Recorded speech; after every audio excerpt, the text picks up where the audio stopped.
Kentucky Roll Call on Big X Sports Radio, 96.1 FM, 1450 AM. Stephen Peak, TJ Walker, and producer Matt Childers in the other room. Halfway through your week, hope you're having a great day.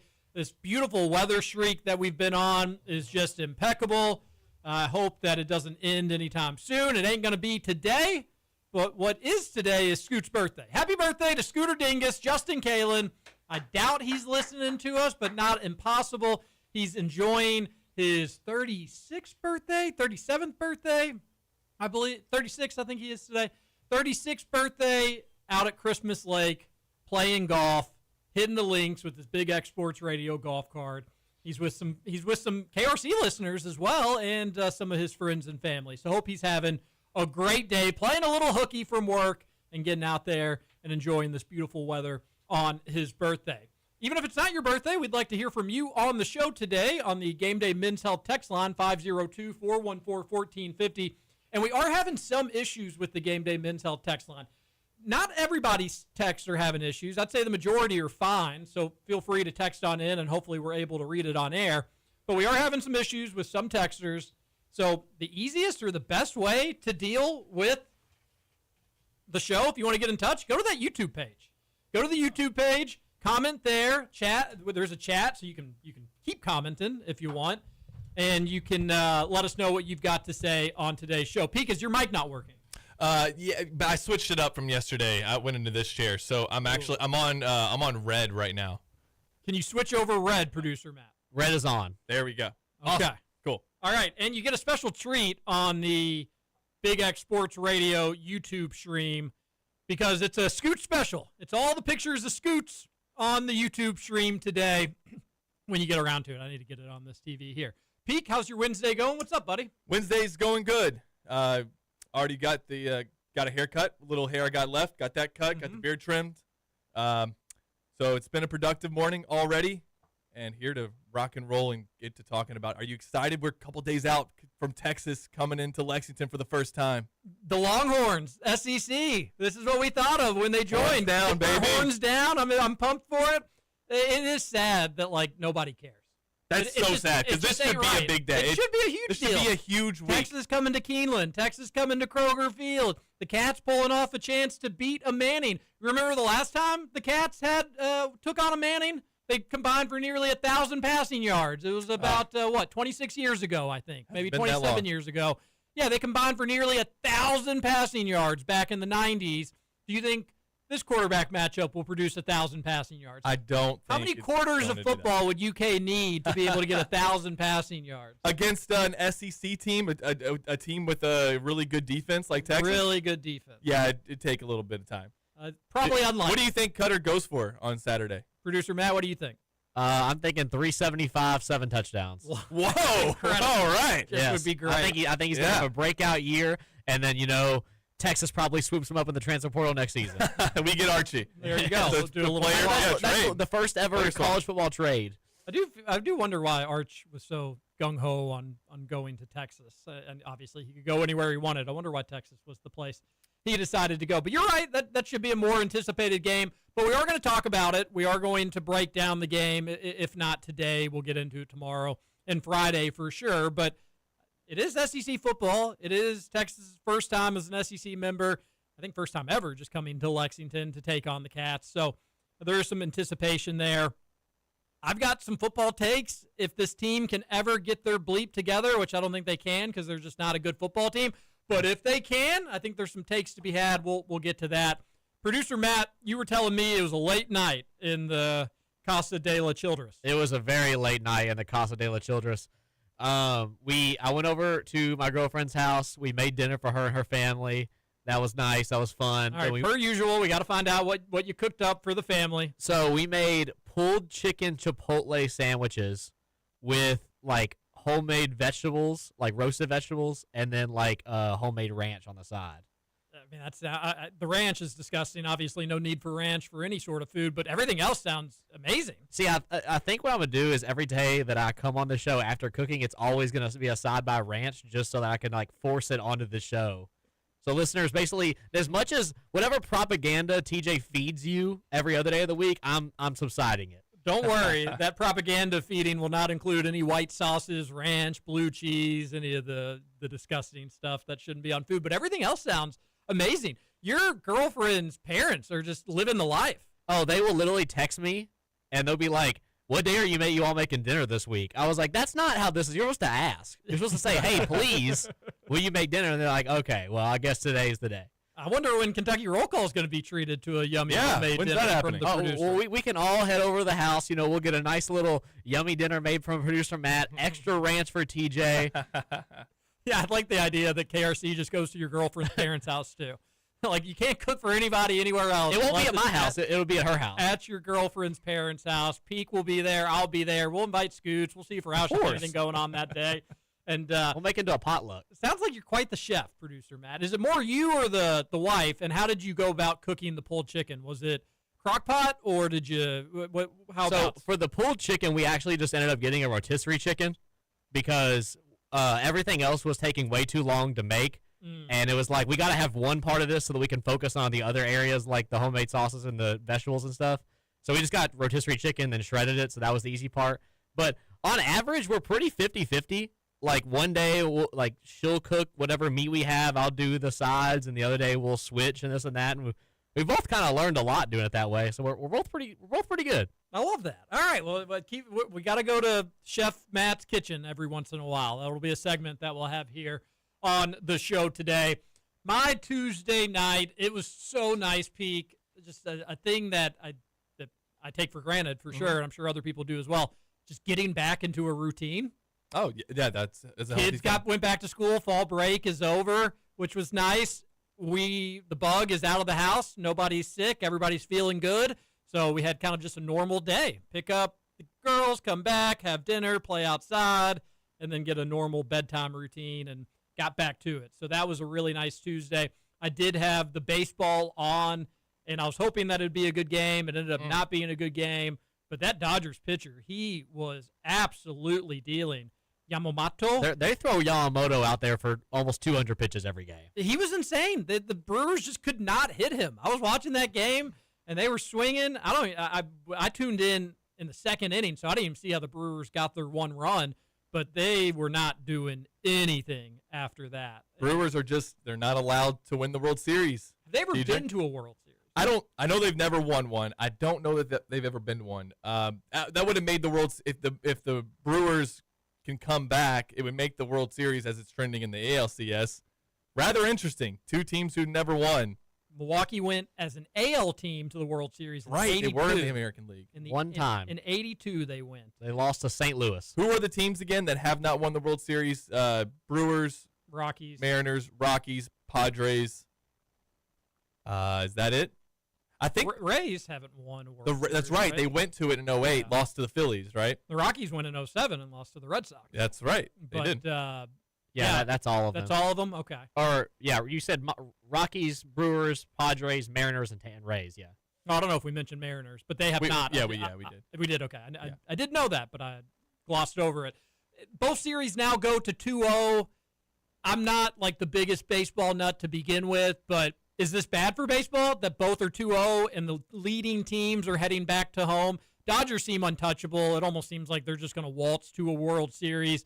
The Blue Jays-Mariner series, the Blue Jays will get a game. I feel confident about that. But do you fellas feel like this is bad for baseball, that the Champion League series are not looking too hot so far? No, just get to the World Series. And then, if it's a sweep, and that's actually, if you're wondering if it's bad for ratings or bad for interest, just go ahead and get to a sweep. Just go ahead and move on from it. Yeah. What about you, producer Matt? I mean, we all kind of want to see the same thing, and that's like we thought it was the Brewers, but the way the Brewers are playing, I'd rather see the Dodgers and Mariners go at it. So if we can just speed run this thing, get to that point, watch the big dumper on national television, that's what I'm trying to see. I do have a little West Coast bias in the sense that I never want any good things to happen to their sports teams because they don't care about sports, so I don't want them to be rewarded. Well, they just have so many teams to pull from. They have so many teams. If you're in LA, you have like 8 teams. So a Mariners-Dodgers World Series would bum me out ever so slightly just because you're rewarding. Well, Mariners fans care. They do care, but I don't care that they care. Okay. They're still a West Coast team. And the Dodgers are a big fan base. I think that's good for baseball to have. you have the biggest name in the game playing in the World Series, Shohei Ohtani, and then you have the Mariners, who is an historic franchise, and they still hold the record for the most wins in a regular season. I think so, yeah. And that team got like swept. 113 or whatever. Yeah, and I think they went. They go 0-3 in the playoffs. I believe that's right. So I think that's good for baseball, having a franchise like the Mariners. That nothing's ever going to top 2016, TJ. We all know that. That 2016 World Series, the best of all time. Wouldn't you agree? No. No. Game 7 between the Indians and the Cubs? I was rooting for the Indians. Well, that's fine, but it still was the best series. You had two franchises of hungry fans, massive fan bases. Well, I don't know about the Indians, but sure, a very passionate fan base. Had they already won the NBA Finals? Had that already happened, or did that happen afterwards? After. Oh, no. I don't know. Yeah, I can't remember. It was right around there. Yeah, it was either the same year or it was right. Yeah. Either way, trying to bring a title to that city, and then, of course, the Chicago Cubs going 108 years without a World Series. That was peak baseball. The games were incredible. You're right about that. I just didn't want the Cubs to win. I came into radio the next day, and my producer was intern Jack Grossman, who ended up doing radio at 680, and now he still does some college basketball stuff, but he's living down in Atlanta. And he played the Go Cubs Go song, and it was legitimately one of the most upset I was on radio. I still don't get it. Of all the things that can make you upset, that was the one thing. It must have just been, that just goes to show. It must have you must something have going on that day. Like, you I had just your had heart. a bad day, but I hated that song. I hated that the Cubs won. It was just like, I was very bummed out by that result. And then to start my show, it was, "Hey, Chicago, what do you say?" And I was just like, why would you do that? I didn't ask you to do it. It was a legit kind of silly meltdown on my end. But that was a great World Series. Probably Can you not my believe we're favorite. going on? It's been 9 years. That's crazy. Do you know that the Dodgers have been to the playoffs every year since 2013? I didn't know that. I know they had a run of championship series appearances.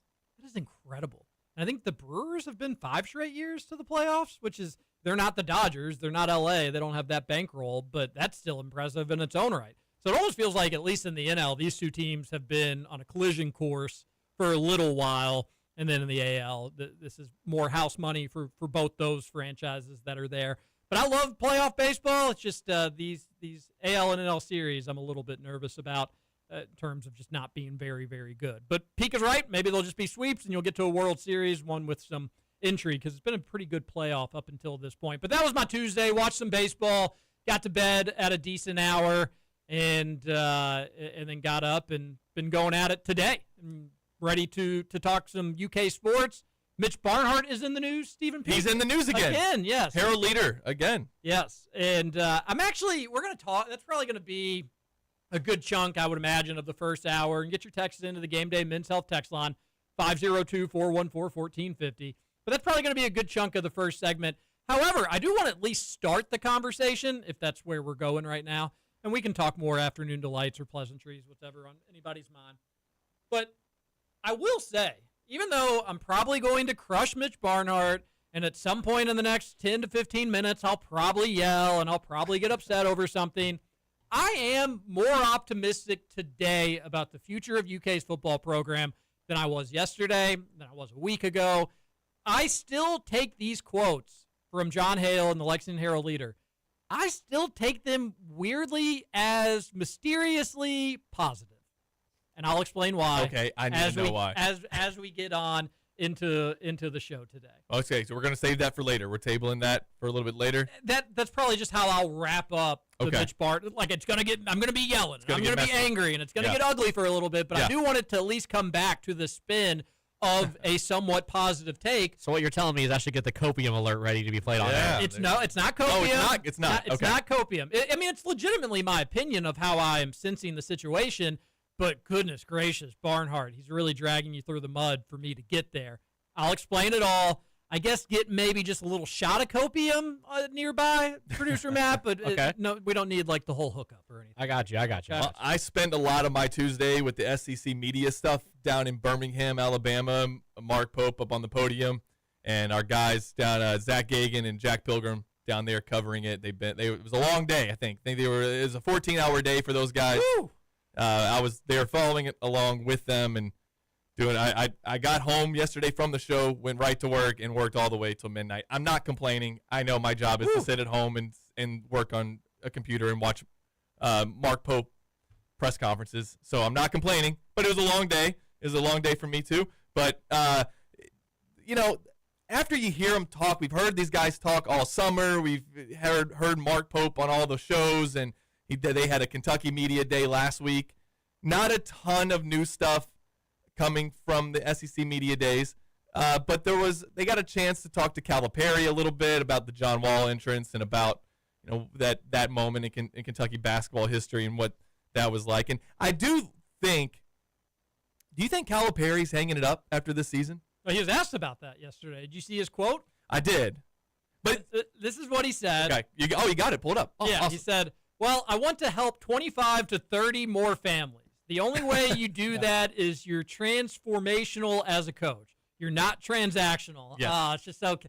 We've missed you, Cal. It's just always those little fortune cookie cliche catchphrases, I know. Right? Do you miss it a little bit? I kind of do a little. It's not like we don't get some of it from Pope. No, we do. But it was different with Cal because he would really lean into these hard. Well, Cal's almost like a marketing agency emailed him. Yeah. Like, you're going to hit this 6 times today. Make sure you He is go a marketing back. agency. That's what he does. You're right about that. Pope is more like a Taylor Swift lyric or something like that. Yeah, that's a good one. The more you That's kind of good. unwrap of it, you're like, oh, man, there's really some meaning there. Where Cal is usually just like a clever slogan or a clever phrase or something like that. We don't move the needle. We are the needle. Yes. But not a Bad Bunny lyric is what you're saying. Well, I wouldn't be able to understand it if it was a bad movie. Okay. But transformational, not transactional. If I become transactional, I'm going to pay you this to do this and that. Then I won't do this anymore. I don't need to. I'm not willing to do all this to stay in the profession. If you watched us in practice, you would say he's still connected. I'll know before anybody else that it's before anybody else that it's transactional now. That's why if someone put their name in the portal, I said, you're not coming back because it's not going to be transactional. If this is what you want, let's go. Let's go work together. I would think that it's always been transactional, hasn't it? The way Cal has done it. You come here, I will prepare you for the NBA, and you give me wins. Hasn't it always been like that? Of course it is, but in Calipari's brain, he has to be like the selfless hero. Yeah. Which, if you're Cal, you don't have to do that. Like, it's just a facade anyways, and nobody's buying it for what it's worth. But you can put that stuff to the side, and you can say, listen, you're going to help me win games, and you're going to make fans happy, and I'm going to make you a better basketball player, and I'm going to get you drafted, and you're going to make money. It is transactional for everybody involved. In what way, in your weird little language, is it transformational?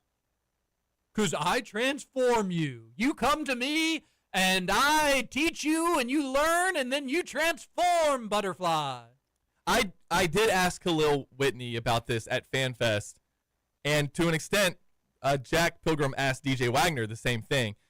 And it was, how are you guys and why? Why are you all so loyal to Calipari after you leave? I mean, those players love him. Yes. They really do. Even the ones that you think, dude, your time here wasn't great, and Cal, not that he ran anybody off, but that he was tough on you, and it didn't work out for you, and they still love him. The propaganda they must get in that locker room must be like really strong. Well, I mean, on the flip side, though, most of the people that love him the most are very, very rich.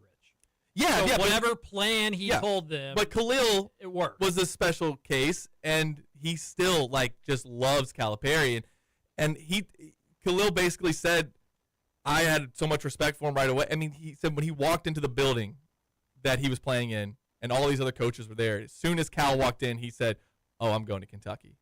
Cal just has that aura about him that especially during those years. I mean, when did Khalil play at Kentucky? Was it the 2017-18? Is that right? Year before Tyler Hero got there? Yeah, that's right. Okay. I think that's right, at least. At any rate, it doesn't really matter. Was he on the Maxey Pandemic team? I think he was on that team, right? Okay, might have been that. Yeah. Might have been that. Yeah, all right. So He was there so little, you know. Really, any team before COVID, it was if Calipari walked into the room, you would think he was going to get him. Of course, he started losing some guys to Duke and then one to Memphis. And did you see the Jaylen Brown quote? That may be a decent audio to get up. I don't have it pulled up right now. No, what did he say? He was talking about just how when he committed to Cal, and that was a wild commitment. I believe that was on Oaks night, if I'm not mistaken. It could have been Derby night, but it was definitely Oaks Derby weekend. And he committed at his just senior banquet. It was just like a class thing. Nobody thought that it was going to be anything at all. And their student paper, I think it was like Wheeler High School maybe, their student paper tweeted out, Jaylen Brown has committed to California. And nobody knew if it was real, if it was a joke, if it was serious, if what it was. And it was real, and they had the scoop on it. And I guess he announced it when he was at his little senior banquet and whatnot. And everybody was going crazy on the interwebs because Jaylen Brown to UK seemed like a good bet. Mm-hmm. He ends up going to Cal. Jaylen Brown says, from his side of things, when he called coaches to let them know, hey, thank you for recruiting me, thank you for your time, but just so you know, I'm going elsewhere. He said that Calipari just hung up.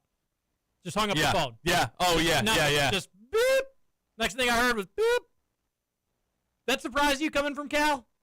No, not really. I mean, that seems the par for the course. That's not on the Calipari fortune cookie, though, that doesn't matter if you find, I just want the best. No, he doesn't do that. Yeah, remember, it's transformational. It's not transactional. It's not transactional. But I think that's a little surprise. I was a little surprised to hear that. Why? Just behind the scenes, knowing how Cal operates with these families, and he legitimately, in a lot of these instances, has good connections and good relationships.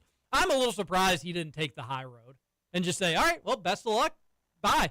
But I'll tell you what it was, and this is just me connecting dots. This is inside info. I bet he was just offended that this dude would turn down his offer to go to California and play for, I think, Quanzo Martin at the time. Okay, well, I think Cal was probably just offended. Like, are you serious? I wasted all my time, and you're making such a stupid decision? All right, hang up. But I was surprised to hear Jaylen Brown say that, and I was surprised to hear that Calipari can have that side of immaturity to him, because that's exactly what that is. Yeah, an 18-year-old calls you to thank you for recruiting him, and you, the grown adult that has spent hours talking to this kid, just can't even muster up enough of your ego to be like, hey, well, best of luck to you. I'll be watching you. Cal is not gracious in defeat. I don't know if you've been following his tenure very closely, but when he loses, Cal's very competitive, and I think too, like he that is like another, like, I can't. Why am I not landing these guys that I want? Yeah, and it's a frustration thing, and like, I don't want to hear it. I don't want to hear it. You go enjoy your time playing for Kwanzaa. I get that. I understand it. But Calipari, when do we think he's going to hang it up is what you asked. When do I think Calipari's going to hang it up? What does his recruiting class look like for 2026 in Arkansas? Because there will be signs. Now, I don't think that will be the end-all, be-all if he has a good recruiting class. I don't think it's impossible that he'll just will he set up his guy to get the next job? I don't think it'll be Brad. I don't think it would be Brad Calipari. Who's his guy? It'd be hilarious. I don't know. I don't know who his guy is. Is it Chin Coleman? Chin Coleman? I don't think anybody. Is it Tyler Eulis?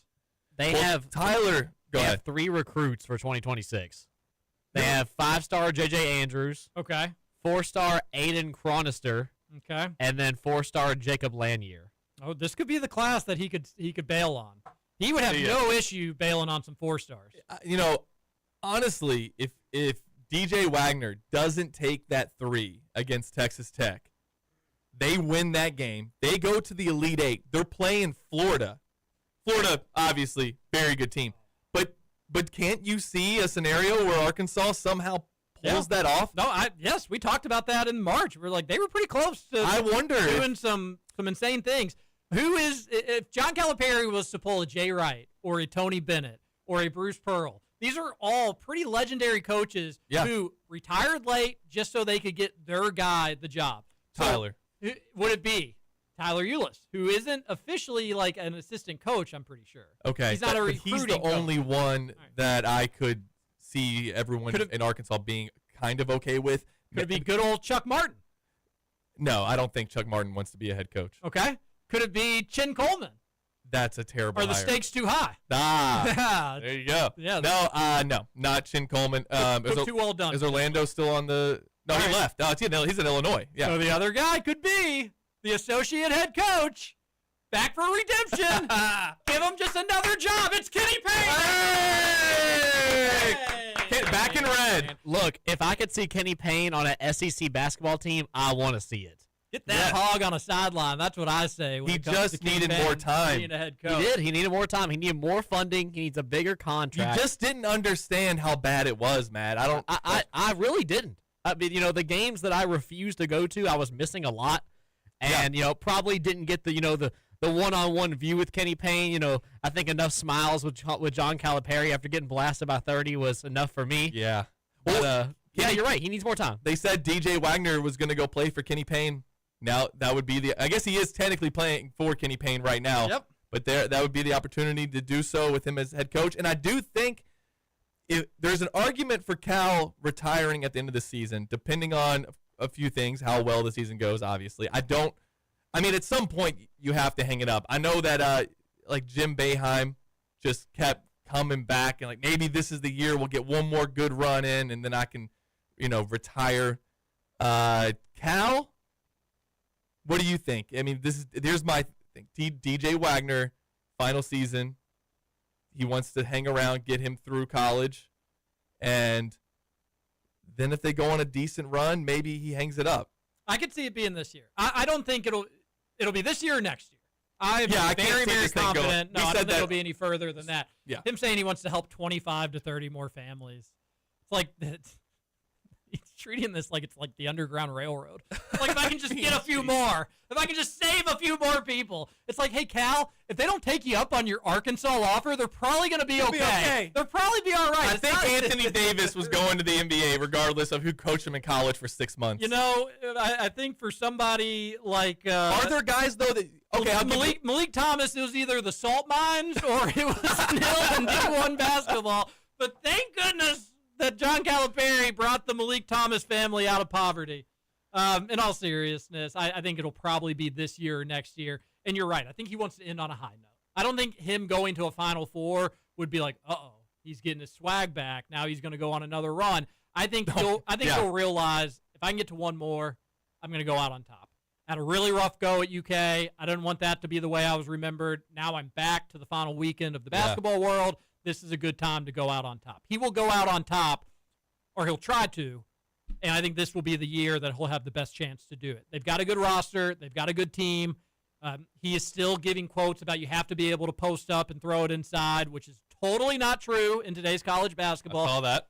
Secondly, can we just talk a second? And did you all see the Boston Celtics take on their media, yes. The Boston media? 57 to 59 to 4. Okay, I thought it was 54 to 4. It was 59 to 4. 57 to 4. They hit a 3. That was that last play. I know the media only had 4 points, which is hilarious. We've got to make something like this happen with UK media and the UK basketball staff, although certainly I wouldn't be invited. That being said, I would want no part of the Arkansas support staff. Not that I'm worried about Brad Calipari or his Detroit playing days. And yes, I'd give Brad Calipari the business in basketball. But their support staff is the biggest thing I've ever seen in my entire life. Bruiser Flint, not worried about him necessarily from a playing standpoint. Their support staff is like 12 people deep. Tyler Eulis, Chris Woolard, Ronnie Brewer Jr. is on their support staff. Wow, okay. Wouldn't want to mess with him on a basketball court. No. Ray Surratt. People forget about Ray Surratt. He's like 7 foot. Are we sure that Cal's not trying to leave the keys to Surratt taking over the Arkansas basketball program? It's not impossible. But the list goes on and on and on and on. They've got a special assistant to the head coach. That's Bruiser Flint. Basketball assistant, Tyler Eulis. Basketball general manager, director of basketball ops, director of student athlete development and Mid-South recruiting. Men's basketball chief of staff, video coordinator, head strength and conditioning, graduate assistant, graduate assistant, graduate assistant, and graduate assistant. How many? That's a ginormous staff there. He's just got to help more families. Let alone the assistant coaches and the associate. Yeah, is that how he's doing it? He's just a putting jobs on staff. program? It's another job. College athletics, you all. It all comes back to it. It's just one big jobs program. Let's take our first commercial break. We'll come back. And speaking of jobs programs, Mitch Barnhart is happy that he extended Mark Stoops and owes him $38 million in 60 days. He's happy. He's proud about it. And you should be frustrated by it. We'll come back, talk about that. Stephen Peak, TJ Walker, producer Matt. This is Kentucky Roll Call.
not going to win today. What time do they play? They play in March, TJ.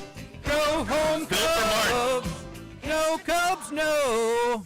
I do think like everything about the Cubs is kind of cool except for their fans.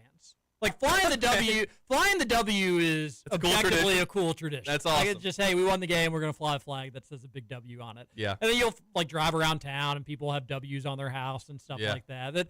That part is neat, but no, I don't know. My dad has one he puts out for every win. He leaves it up if they lose and then puts it down. Or am I saying that backwards? Yeah, I think you're saying it. All right, I'm saying it back. If they win, he hangs it down, so he rolls it up Okay. when they lose, and then when they win, He he unravels. unravels it so it What's- drops down. What's the worst professional sports fan base? The worst. Professional sports, the Boston Celtics are up there. They are up there. I'll give you that. I don't know. Like, it depends on what you define as like the worst. Are they fair weather? Are they only coming around when they're good? Are they just obnoxious when they win? See, my least favorite are Bengals fans Wow. because they they've always kind of not been good. That's just Cincinnati professional sports. But then Yeah. they have gotten so bad because of their one good season with Joe Burrow and Zach Taylor. They just believe they deserve everything. They were that. I'll be honest with you. Cincinnati fans in general have been the most hostile to me when I've gone as a fan. Like I go as a Cub fan to Cincinnati or a Dolphins fan. That's the most hostile that I've been around. It is. And I'm a Reds fan, and I know I've been there. It's like a I cult appreciate it. sometimes. As I'm not even complaining. I appreciate it that they care that much. I've gone to 2 Packers games as a Packers fan in Cincinnati.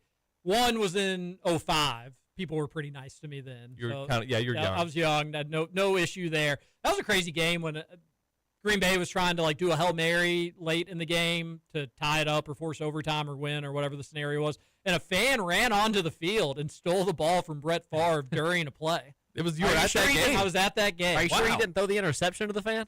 Well, he could have did the old gunslinger. You Yeah. never know. They did blow the play dead when they noticed the fan on the field, but the ball is still in Brett Favre's hand when the fan just comes up and grabs it and then starts running around like a drunk Cincinnati idiot.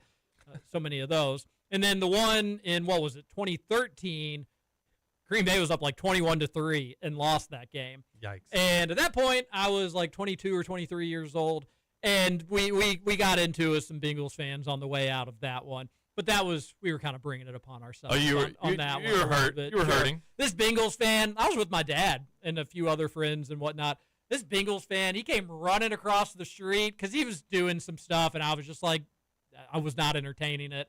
Yeah. And I thought for sure he was just going to like slug me out right in front of my dad. It was going to be super embarrassing, but he just came over and he was joking, and I just want to shake a Packers fan hand. And he shook my hand and then ran back to the other side of the street. Well, that's nice. NFL games, if you want this smoke, you can find the smoke, no doubt about it. Yeah. Sometimes people don't want the smoke, and it still finds them is the issue with some of the NFL games. But Cincinnati fans, yeah, I've had some experiences there as well. I had a friend who Dolphins fan with me, and we went to a game in Tennessee. He actually told me, he's like, don't wear Dolphin stuff. I went to Cincinnati. We were pretty young. I think we were might just graduated high school, and he said, don't wear any Dolphin stuff. It's a bad experience if you do, because he was at Cincinnati, and I did, and nobody in Nashville said anything. to me. Sure. But his experience in Cincinnati, very different. Mine was too. Just a different type of fan. Yeah, this was actually a debate on Roll Call about a month ago. If you can't wear your team's gear to a game, something is very, very wrong. Maybe with you, maybe with the situation, and maybe with the environment.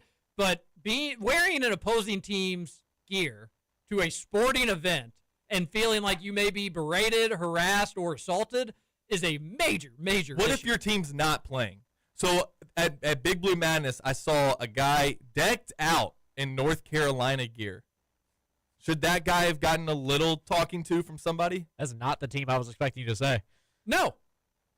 We live in a free country. If somebody wants to wear it. Now, if you want to Can make like freely say something to him? Yeah, you can freely say something to them. Now, hopefully not aggressive, or else you're kind of a loser. But if you just want to like, hey, wrong color blue, pal. You know, a little like quip like that, whatever. Do whatever you want. Then you shake his hand and be like, I just really wanted to see a North Carolina fan. This Bengals fan was a big guy too. I was shaking in my boots a bit. But all right, so a Louisville fan comes into Rupp Arena. Louisville's not playing. Wears a bunch of Louisville gear. Do you think he's not going to get something said to him? No, I'm not saying what will or won't I'm not happen saying he to him, should. I'm but saying that will he? You definitely no. You nothing physical will happen to that. No. I'm not saying somebody's going to try to fight him, but is it going? Are they going to get? They're going to get. It's just on weird. A little bit. It's just weird. I get that, and vice versa. Like when you see it, like UK fans show up to U of L games, and like nobody's gonna say anything like you said or start anything they shouldn't. That's dumb. But to me, it's like, why? Like I'm not gonna stop you from wearing whatever you want. But it's just like you did it on. You just kind of want attention. Yeah, you are asking for it, right? That's it. TJ, like a guy who comes to Big Blue Madness, decked out in North Carolina gear, he's trying to do something. Yeah, but he's not trying to blend in. That's for sure. What somebody else's wear does not impact my life whatsoever. So what do I get out of saying? Does it make me feel good inside? Here, I let them know how I feel. No, who cares? Like I remember I was in high school and I went to a UK game and I was sitting. My brother would get me student tickets, so I would sit in the student section. Sometimes like a huge loser by myself, but in this instance, I actually had some people with me, and there was this. I don't know, freshman or sophomore college girl, and she was walking up this to go to her seat, and she was wearing a green UK shirt. It was just UK. It was, I mean, everything about it was UK except it was just green. And I had said, I didn't know that UK's colors were green, as she walked by and like clearly wanting her to hear me. And she just ripped me a new one. She was like, "Who are you, little man? They're like, why are you talking to me? Mind your own business. I'll wear whatever damn color shirt I want." And I thought about it, and I thought about like something quick I could say back, or I was like, no, she's actually kind of right. I'm like, why would I care what somebody's wearing? How does that impact my life? Was there a blue out or? No, it's just like a crappy game. Oh, okay. I think all right. I think they were even taking on potentially Norfolk State, maybe. Well, okay, but that was the color green. You know, they are the color green. Yeah. But that being said, nobody should care what other people are wearing on their body unless it personally impacts you. And I don't know what that. What could that be? Yeah, maybe like your picture. Like a bad-looking photo of you on a shirt, in which case you'd be like, all right. But even then, it's their body. It's their person. If they want to wear it. There's such thing as bad publicity or that's something. Exactly, right? that's exactly right. Hyping me up. All right, let's get over the Mitch Barnhart conversation. 502-414-1450. John Hale, he was covering, it was the Champions Blue LLC meeting. And shout out to John Hale, a true journalist. He covers these boring things, and usually, a lot of instances, it's just him. In this one, it was not. He has said that more and more media are covering the Champions Blue LLC event. So he wasn't the only one there that was interviewing Mitch Barnhart. Pete, did you read the entirety of the story, or have you just seen the quotes? I've just seen the quotes. Okay, and that's all that really matters, truthfully. The content of the story is all info that we know for the most part, with the exception of the quotes that John Hale has added. But we know about the buyout. We know when Mark Stoops got extended. We know how it all went down. I'll remind people of it because it was super embarrassing. Stephen Peak, they extended Mark Stoops before, I think after Kentucky had started 4-0. Yeah. But they couldn't get the announcement out in time. Yeah. And then things went south for Kentucky football. And eventually they said, we've got to get this announcement out at some point. So why did they wait? When did they release it? Right after Vanderbilt's first SEC win in years. And when they beat Kentucky and at Kroger Field. Yeah.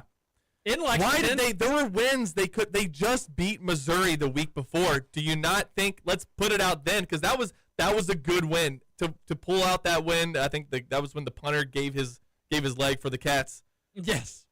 Oh man, that was an incredible game. And so do it then. Why did you wait one more week? Because the timing of that was just terrible. So they do their game notes. Kentucky loses to Vanderbilt. This is embarrassing. This is a bad loss. And at the very bottom, Mark Stoops has been extended. It's just a Mickey Mouse operation ran by Mickey himself, Mickey Mitch Barnhart. Top button.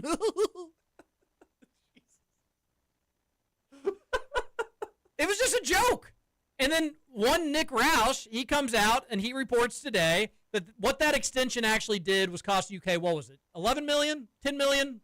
10 to 12 million is what it was. So had Kentucky not extended Mark Stoops back in 2022, his contract would have been up, I think, I'm getting my Mitch Barnhart contracts and Mark Stoops contracts all mixed up with some of this stuff. But according to Roush, here's what he says regarding following the 10-win season, blah, blah, blah, blah, blah. Increasing his salary to 2027. Okay. The new deal negotiated in 2022 increased Stoops' annual salary from $8 million from basically $6 million to $9 million, making him the highest paid coach on campus and one of the 10 highest paid coaches in the country. It added 3 years to the deal through 2031. So the deal would have been over in 2028. And then how much would the buyout have been? Like $10 million?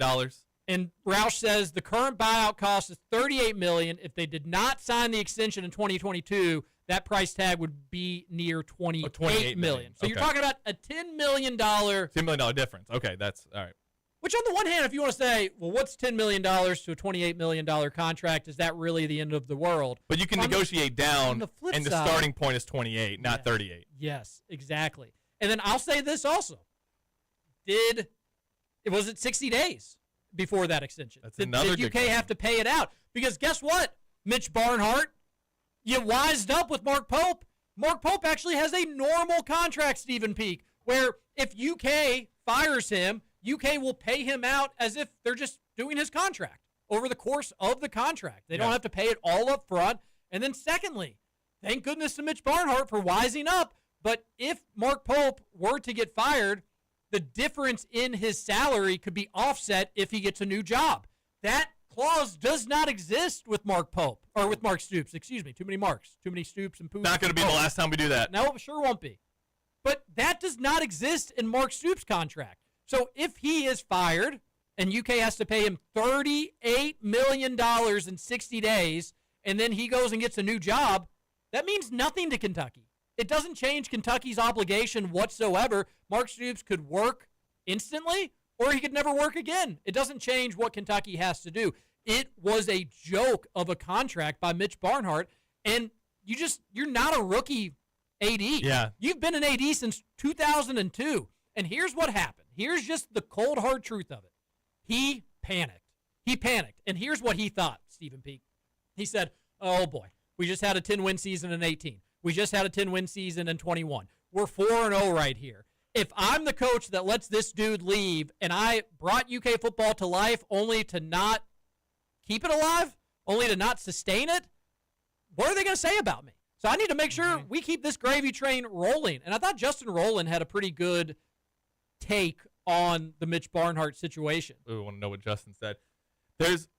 I get it. You're 4-0 in 2022. Was that what he said he was? So you're going into that Ole Miss game, I guess. 4-0. You've now beaten Florida. Is that 3 straight years that you beat them? Or no, because you lost them in 2020. I think it was a 3 of a 4 stretch. 3 of the last 5 seasons. Whatever. You beat them back-to-back seasons. For the first time, I don't even know when.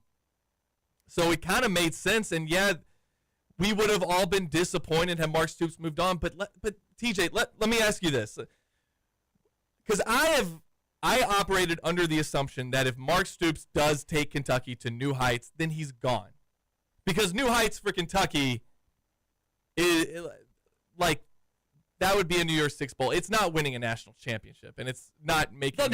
It wasn't making the 14 playoff. Yeah, it was kind of what he did, right? 9-3, a couple seasons.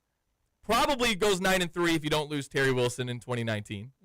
Then you had the COVID year, or if you play Lynn at the start of the season. Yeah, either way, 19. You never would have convinced anyone that was gonna. How could you have sold that to the fans? All right, we lost our quarterback. Yeah, we have backups, but we're gonna go with Lynn Bowden.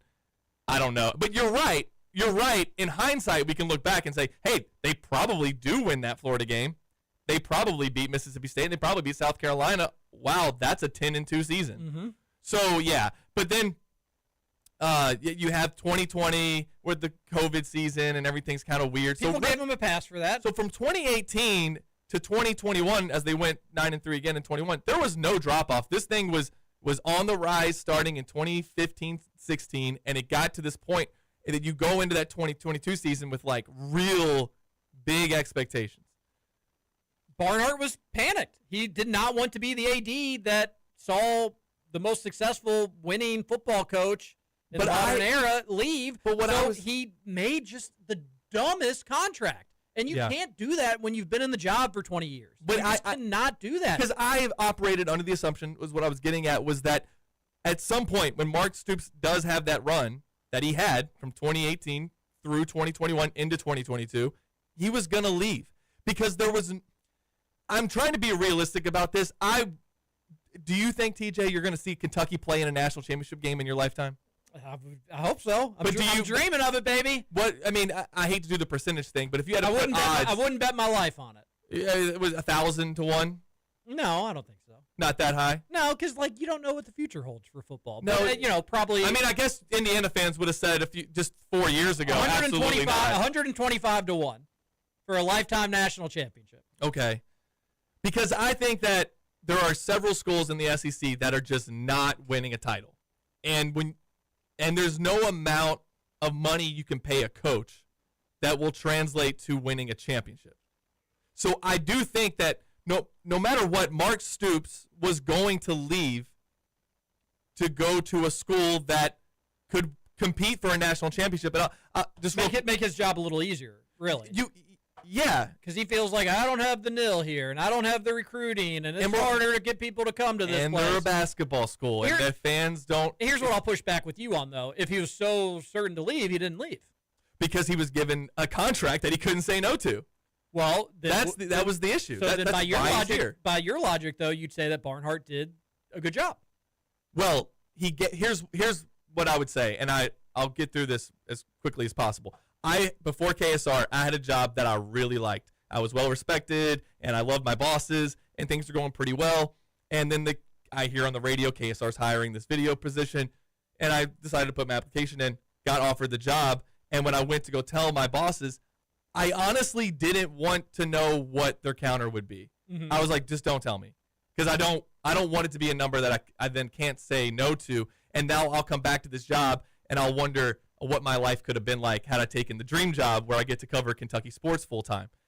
So I do think that, yeah, they could have paid me. There could have been a number that would have been like, yeah, that's stupid. I can't say no to that. Go back. But my heart isn't entirely in it because I'd already started envisioning this other life where I'm doing the things that I really want to do and going for goals that I had set for myself at a young age. And for Mark Stoops, that's winning a national title somewhere. So if Auburn was the school and he can kind of start to think about, man, what would my life be like on the Plains? What would it be like to coach Auburn, knowing that they won a national title not that long ago, that they're going to be in the running for some in the future? And I think the same thing with Texas A&M when Mark Stoops was very, very close to getting that job. So, yeah, you got him. You kept Mark Stoops, but did you keep the same Mark Stoops? And that's where that's where it gets super subjective and gray area. But, Mitch, that's where you have to go meet with the dude. Do you see this guy being hungry? Do you see him being motivated? I hate using that word. But is he worth $38 million if he just decides I ain't in it no more? I'm divorced. Football's not my top priority in my life right now. That's what a good athletic director does. And I'm going to get to a quote about Mitch here that is terrible. But, Mitch, you were bold and brave when you hired Mark Pope. Yes, you did Scott Drew, and I think you entertained Dan Hurley, and my seat just went down on the YouTube thing. That was kind of embarrassing. I did hear that Mark Pope was always the next. No, and that was a bold decision. He wasn't on the national media's radar, and he took a chance, and it worked, and that was incredible. But you were not brave with Mark Stoops. You were just borderline lazy, and you were fearful. You were the opposite of brave. You said this good thing's happening, and I want to keep it happening. And let me finish up with the Justin Rowland tweet that I mentioned.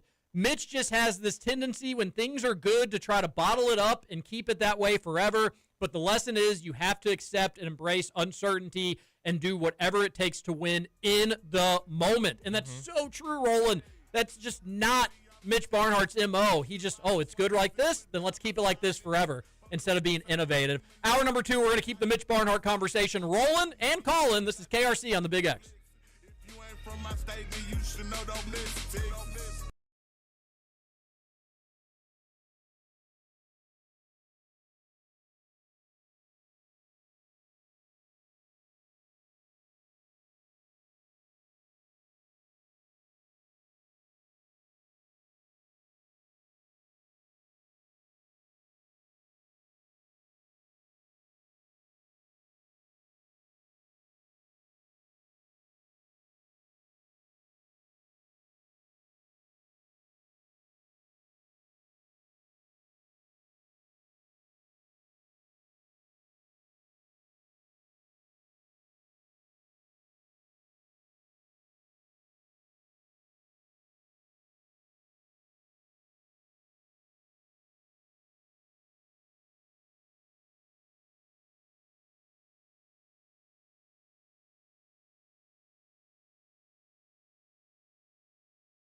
Welcome back. Kentucky Roll Call on Big X Sports Radio, 96.1 FM, 1450 AM. Beautiful Wednesday afternoon here in Louisville, Kentucky. Producers Matt Childress, Stephen Peak, and TJ Walker hosting the show today. Get your text into the Game Day Men's Health text line, 502-414-1450. Game Day Men's Health. They are redefining men's wellness. No shortcuts. Get in and out in about 15 minutes. Find out what's going on with your body or just ways to improve things. We're not getting any younger, folks, so take care of yourself. Game Day Men's Health will help in that regard. GameDayMen'sHealth.com. Testosterone, peptides, weight loss, sexual performance therapy. They do it all at GameDayMen'sHealth.com. We'll get over to the Game Day Men's Health text line here in a moment, 502-414-1450. But I do want to finish up this Mitch Barnhart conversation, put a bow on it, and then see what you all have to say regarding everything that UK's athletic director, who's been at the university for over 20 years. I think this is 23 years as the head of the athletics department. And the quote that got everybody worked up today, which I don't think we actually even read, this is again from John Hale in the Lexington Herald-Leader. We were 4-0 going into that game, and there were a lot of talk around our program and a lot of talk around Mark being in the running for other jobs. Our fans wanted us to make sure we didn't lose the guy that had been so beneficial to our program. And so we walked through that. He did throw in the our fans part. Yeah. You know, our fans wanted me to do this. Our fans wanted me to do this, which is true.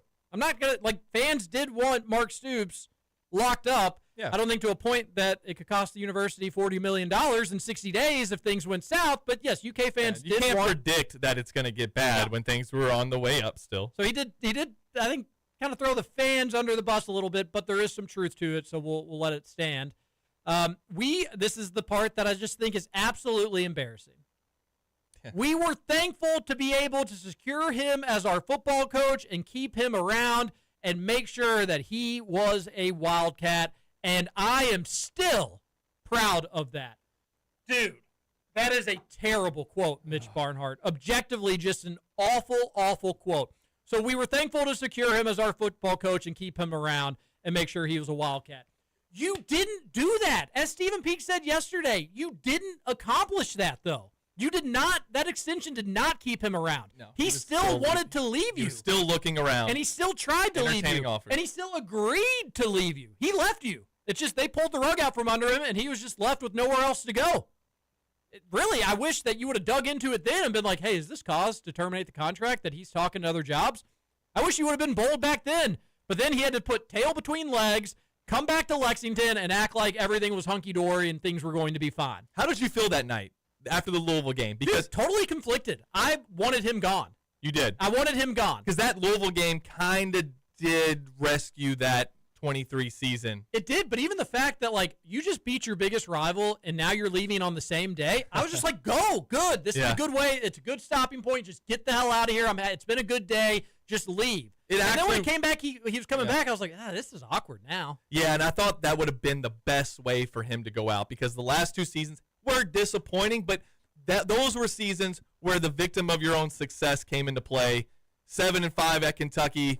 That used to be the standard or the gold standard for Kentucky football. But coming off a 9-3 season, getting Will Levis back in 22, thinking that we're continuing this rise up the SEC ranks and maybe getting a shot at Georgia. So they were 4-0 when there was a lot of talk around, and that would have been because they started 5-0 that year. Then they go down to Georgia, and they get beat. Then the Missouri debacle happens. And I sent these clips to you guys, and I don't know if we'll get to them today, but it was Mark Stoops after that Missouri game, and the disappointment in his voice and the anger at his players making so many mistakes, a lot of penalties, a lot of stuff they want to clean up. Does that sound familiar? I mean, but it's been the same speech now for 3 years, and so we're getting the 2022 season mixed up a little bit. It did start 4-0. Well, the 2020. Oh, sorry, that was 22. My bad. Yes. I got the 20. Yeah, you're right. I'm thinking the 23. They started 4-0, and then they lost to Ole Miss, South Carolina. They beat Mississippi State, thrashed by Tennessee. Yep. 44-6. Beat Mizzou on the punter game that you said, and then lost to Vandy, Georgia, and beat Louisville to finish 7-5. Yeah. In that 2022 season, but they did start 4-0. And then they ended up finished the year 3-5 after that 4-0 start. I get what Mitch Barnhart's saying about that, but it's just such an embarrassing quote because he did try to leave you. The extension did nothing. And then secondly, you're still saying that you're proud of that contract? Yeah, How could you still be proud of it? It's a disaster. It's a terrible contract to have agreed to. Here's the analogy I made on Twitter. I liked it. Yeah, I'm looking at it right now. My wife committed to me, but I found out she was still on some dating apps and nearly left me for another dude, but he ended up deciding he didn't want her. So we're still happily together, and I'm really proud of that. Yeah, you're just a cuck, dude. You're just a little cuck. Well, that's what you are in that situation. Oh, I'm really happy that we're still together. He cheated on you. Mark Stoops wanted to go to A&M. He was going to A&M. He couldn't wait to get out of Lexington. Mitch, that just ain't it, dude. It's not it. And in 2022, if he's looking to leave after starting 4-0, trying to get another 10-win season. But I'm ready. But you're proud because the reason you got him is because you just overpaid. Yeah. I mean, that's not like I did my best to convince. You convinced him with a contract he couldn't say no to. I guess that's good, but that's not. What's the negotiation? Like, what's the, it's the same thing with recruiting now. Is Mark Pope selling them the program on and why they should come here and be a part of a national championship team, or is it just, hey, here's $6 million? Okay, well, I'll come there. I'll go there for $6 million.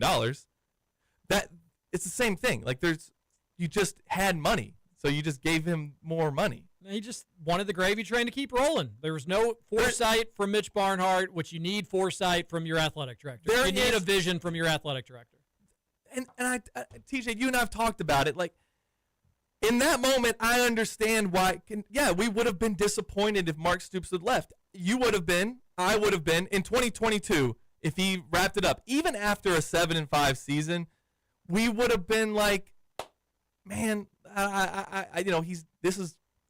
it's been so good. Are we sure we can do this again? But I've always gone back to this idea that Mark Stoops was the only guy who could win at Kentucky was always a fallacy. He obviously other coaches could have gotten it done. Pretty disrespectful, really. And Rich Brooks had a really good team for a couple years, building that up off of probation, where they for a lot of the time that he was at Kentucky, they didn't have all the scholarships that the other schools had. There is an investment into Kentucky football over the last 13, 14 years that wasn't there prior. So to think that Kentucky couldn't do it unless they had Mark Stoops, that was always wrong. Yep. And I do think... If not for Mark Stoops, who would cover wide receivers? I mean, honestly, though, there was I always thought he was going to move on if he'd had a lot of success. And he was trying to. I think sometimes you lose your coach.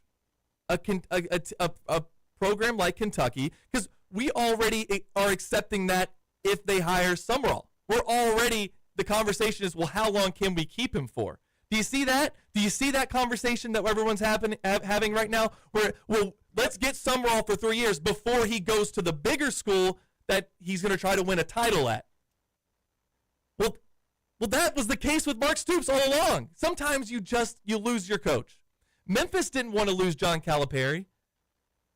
Sometimes you lose your coach when the bigger school comes calling, and that I'd always accepted that. And I know there's a fraction of Kentucky fans who thought, no, we have to pay our coaches, we have to keep them because we have to compete if Mark Stoops was taking Kentucky to the playoffs, pay him whatever. But Kentucky had won 10 games before, not in my lifetime, but it had happened. Sure. And then again, you just have to break, and you have done that, but you break down the 2018 and 2021 schedules, and yes, credit to Mark Stoops for putting together great rosters that could compete against those schedules, but they weren't murderer's row. It wasn't your normal not SEC in 21. slate. 2018 was a lot tougher, in my opinion, because you had to go to Texas A&M, and you had to play at Tennessee, and those were your two other losses outside of Georgia. But 21 was... look, I'm not apologizing for wins. All right, let me break down the 2018 season. That win at Florida was great. Can't take anything That's away a good, from that. good Florida team. The Mississippi State domination at home was a message sender. That was a top 15 Mississippi State team. Yeah, they were good too. The A&M loss was just a bad loss. A&M was not that great of a team. You lost in overtime. A&M played horribly in that game. You should have won. Do you remember one of the touchdowns A&M scored? It tipped off of the guy's hands, goes right to their tight end for a touchdown. You were lucky to beat Mizzou. You needed a last-second touchdown to get that one. But they also didn't allow a first down in the second half. Sure. That's pretty dominant. But, like, you beat a bad South Carolina team. You beat a bad Vandy team, barely. You beat a bad Mizzou team, barely. You had that Georgia SEC East game at Kroger Field, and nothing will ever take that away from me. Like, that was awesome. That was a special moment for UK football. But you weren't overly competitive in that game. You let that loss beat you twice because you get thrashed by Tennessee on the road. That was the bad one. At Tennessee, that Tennessee team wasn't good. And then obviously you finished the year strong, but the only great win you had was probably the Penn State win in 2018. Yeah, and then you go to 2021, you got lucky to beat Missouri, although none of these games counted. You got lucky to beat Missouri.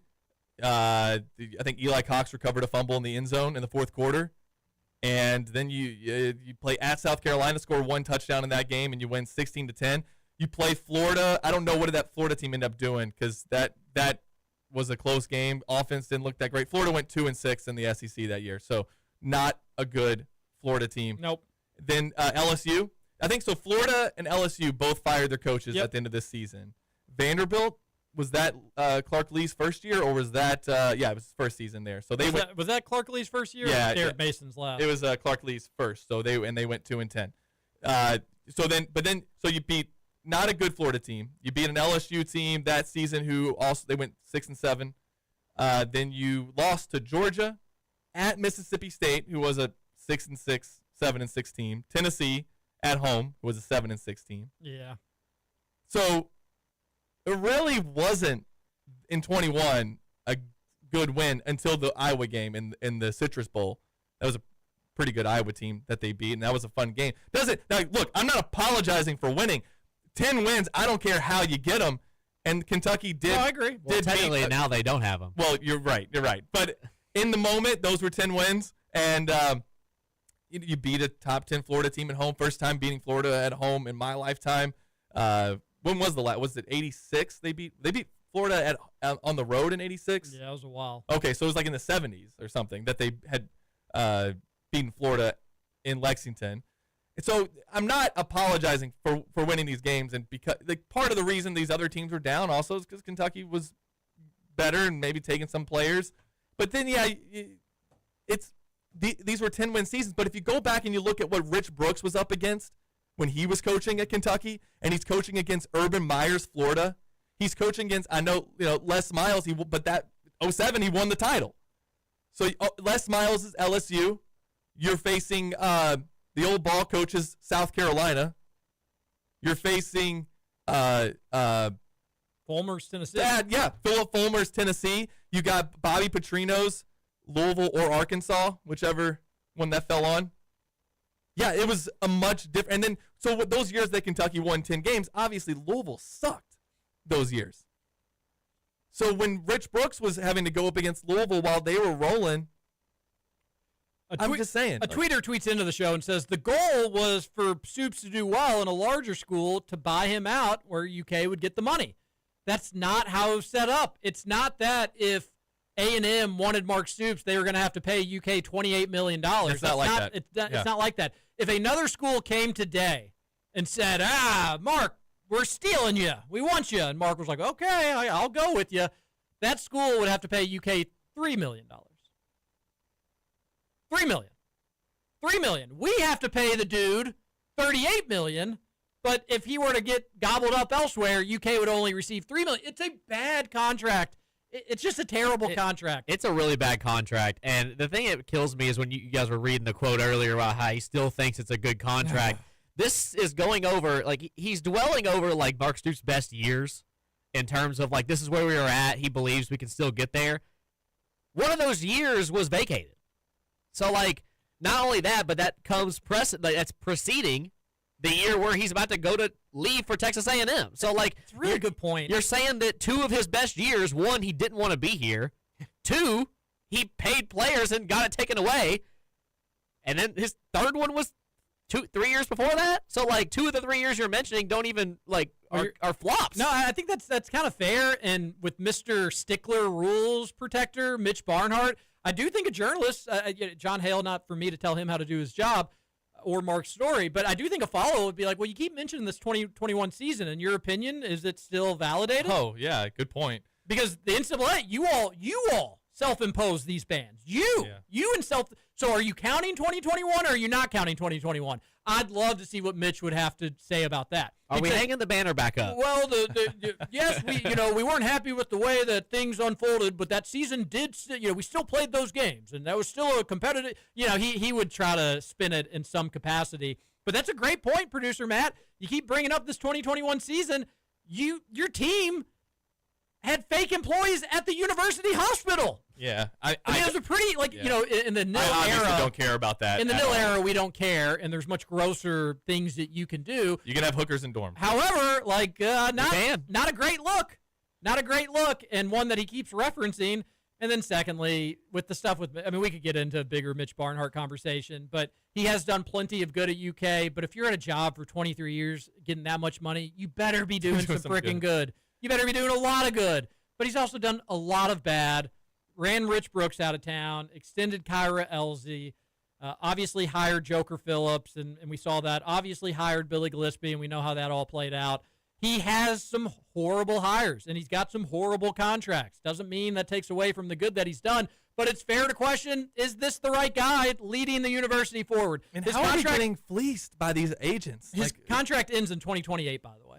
By the way, 2023, so they extend Stoops in 2022. Barnhart gets extended in 2023. I actually think if somebody really dove into all this, it's probably all just like this corrupt sort of money sort of deal. I've got no evidence to back it.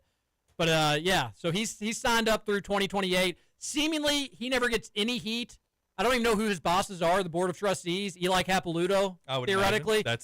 Are they ever looking at him like, hey, why did you sign this dude to a $38 million deal? I know that Stoops has probably no say on Mitch Barnhart's future with UK and his contract stuff, but this just gives me those vibes when you were in elementary school and the teacher gave your test back and we're like, we're doing partner grading.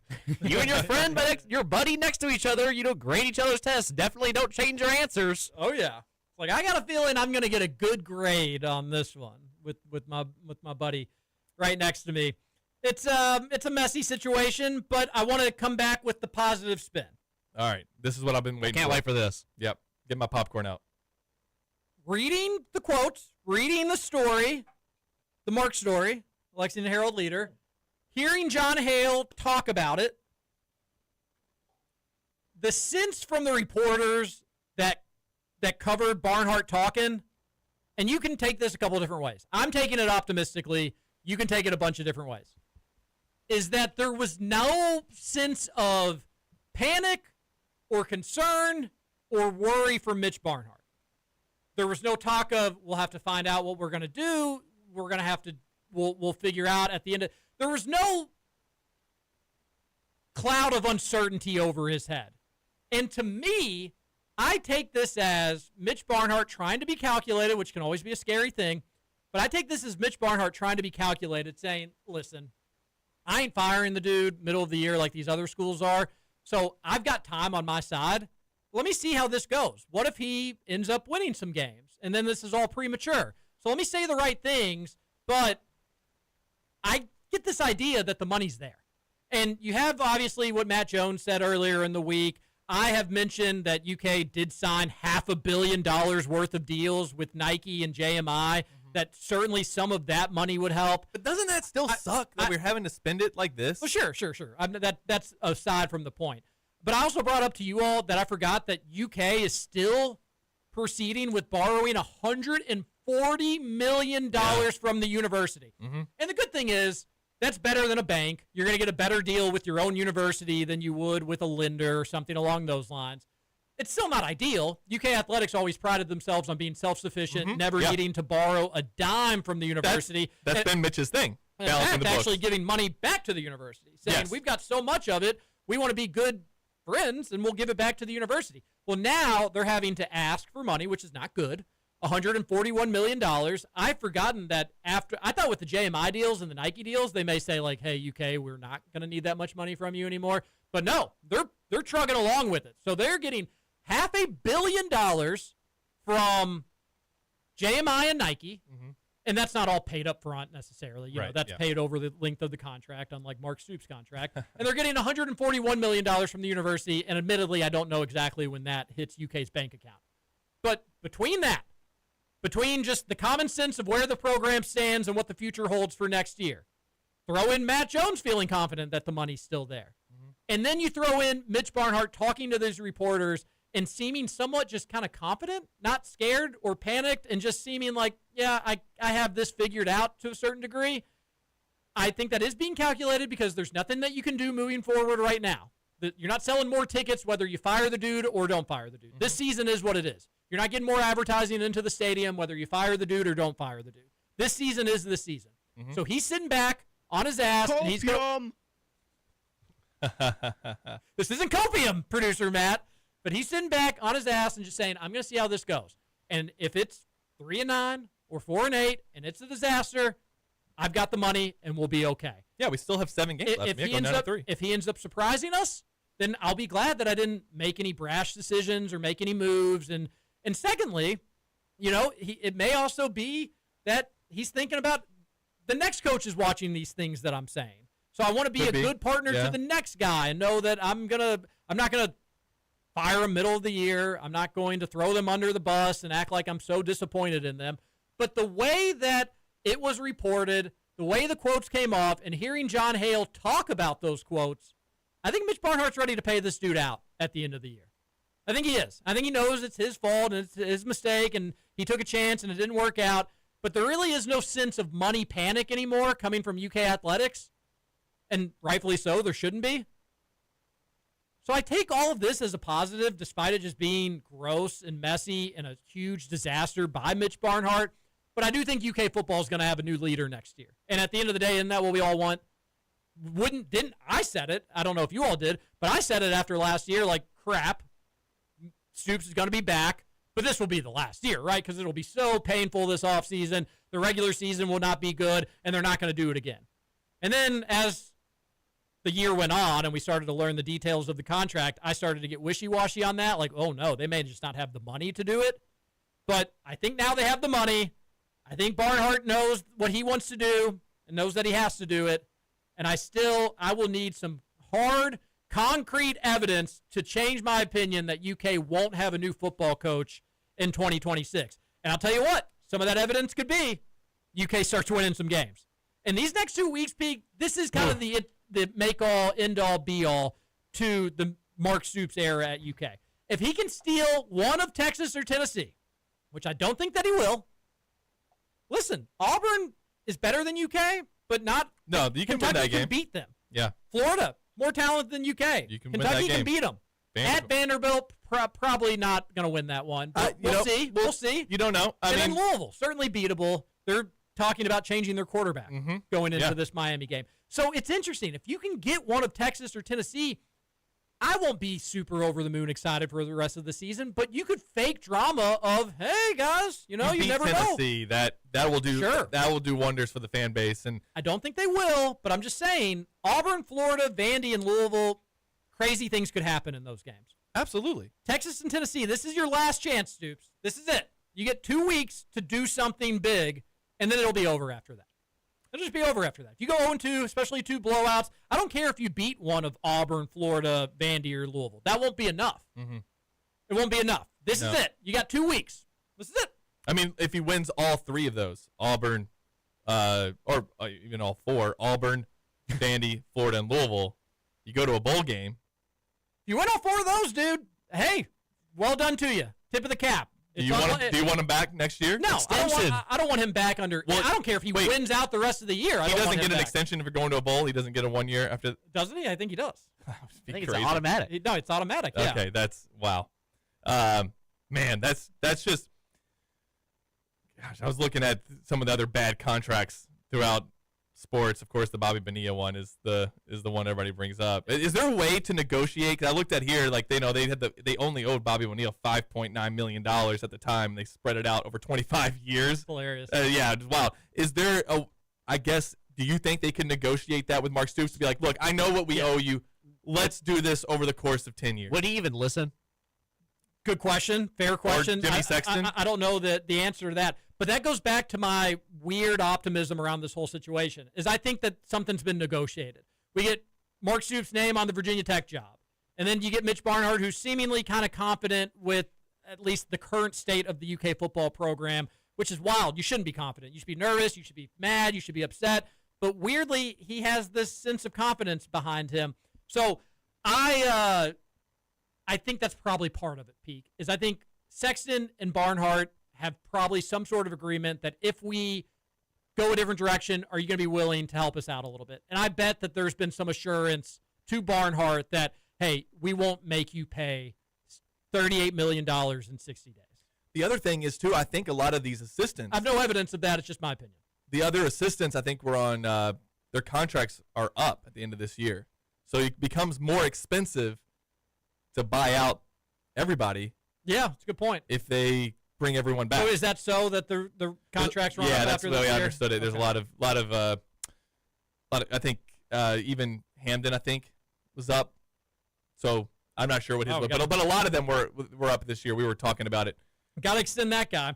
Sometimes I feel bad crushing UK offensive coordinators because then they just go somewhere that has a halfway decent head coach, and then their offenses start to shine again. So I don't want to be mean to old Bush Hamden, but I would lean towards not extending him based on the progress of the offense over the last couple of years. All right, let's take our last commercial break. Where are we going when we return, Stephen Peak? Sorry, what was that? One more time. Where are we going when we return in this final segment, Stephen? What do you want? We going to the Men's Health text line? We can go to we got to hit up the text line. It's still being a little wonky on us. We'll hit that up as well. I thought we were going to Salsaritas. I would love to go to Salsaritas. They've got 3 nice. locations in Louisville. We could do Middletown. We could do St. Matthews. We could go to Bullitt County right off I-65. Keep them in mind for catering. You can do it all at the touch of your fingertips to make it super easy. And then their St. Matthews location, they're having a little Day of the Dead party, a silent disco on October 26th at the St. Matthews location, covered patio. There's going to be food, games, prizes, a lot of fun, and a silent disco. Have you all ever done Producer Matt, if you haven't done a silent disco, I'd be shocked. I've never done one. Yeah, right. I swear. I've done one. They're kind of interesting. The videos of the people who like their audio's not on and they see everybody else dancing in silence have turned me off to the silent disco crave. It's too much for you? It's a little cringy to me. I hear It is cringy, but you know what? Some of the more fun things we gotta stop worrying about feeling cringy. We just, you know what I mean? That's true. Like, just enjoy your life. Stop worrying what Quote other of the people year think. by Stephen Peak. There you go. Yeah. There you go. Be yourself. Be yourself. Salsaritas. Everybody love everybody. They've got all the fun stuff going on. Just delicious food, fresh every day. Go check them out. All right, one final segment, Kentucky Roll Call. Your texts into the Game Day Men's Health text line when we return.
Welcome back. One final segment, Kentucky Roll Call. Stephen Peak, producer Matt, I'm TJ Walker on the Big X 96.1 FM, 1450 AM. Get your text into the Game Day Men's Health text line. I want to remind people, letting you know for the first time, Thursday, November 13th, we'll be back at 5 Iron Golf. So November 13th, it's a Thursday. Come on out. It'll be 2 days after the UK win over Louisville, which will be a good time. And that is 5 Iron Golf in Nulu, November 13th. Take off work early. Come have lunch with us. Let's play some indoor golf and have a great time on November 13th. Big X Sports Radio will be out there all day. All right, let's read some text into the Game Day Men's Health text line, and then we may get weird. It's Wednesday. Peak is used to doing weird topics on Wednesdays in this studio, so we want to make him feel as comfortable as possible. We may get a little weird here in the final segment. A texter on the Game Day Men's Health text line says, Mitch was in disguise working with the players at that hospital. Now, the top button gave him away, though. It was almost like the scene in The Dark Knight whenever Two-Face is like, how did you not know that was the Joker? Yeah, right. Yeah, I love that. He's like, when he's dressed up as the nurse. Yes. Yeah. And half his face is burnt. Like, should have been a giveaway there. The hospital thing in 2021, it really is not a big deal, but it was cheating at the time, and UK got caught. And Mitch Barnhart just doesn't even address that whatsoever. I love cats. Why are our ancestors skinning them in so many unique ways? Well, there's just so many ways to skin a cat. Another texter says, every comment I hear about Barnhart starts the same way. He's done a lot of good for the university, and he's done some good things, but so ready for the post-Barnhart era. And the thing that he doesn't talk to fans. He doesn't make himself available. He doesn't talk to media. You get like 2 press conferences a year unless you just run into him at some of these little club events and whatnot. And he's in a mood to talk. He's unattainable, and he's been there forever. I'm just ready for something fresh. Yeah, and I think we've talked about it before. The guy who comes in after him is going to have so many easy wins.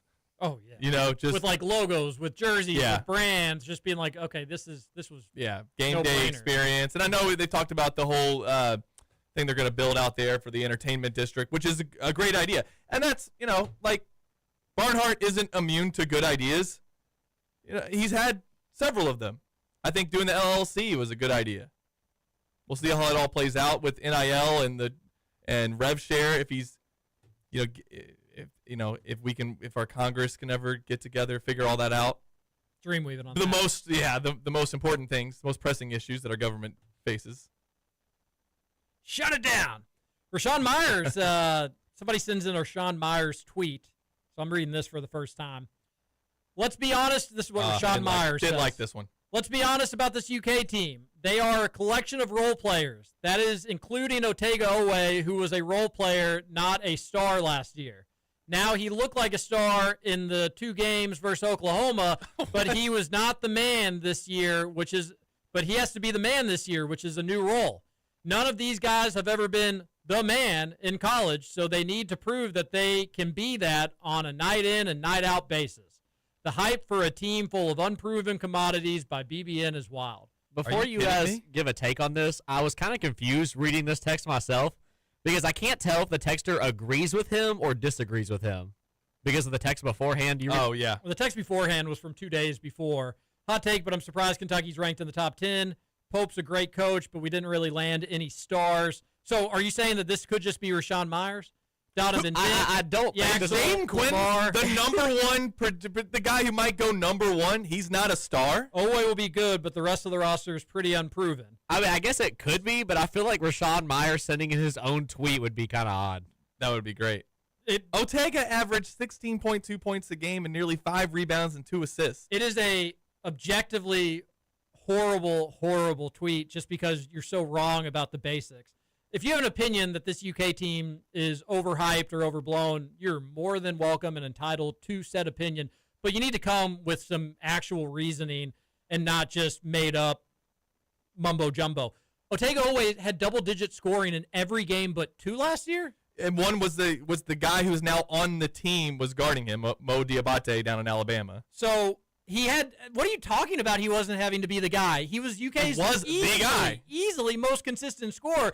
And yeah, if you take out the 2 games, he absolutely, totally took over and dominated and just did absolutely nutty things. He wasn't really the guy besides those 2 times that he was totally the guy. And let's also forget about 98% of the other games that he was a double-digit scorer in.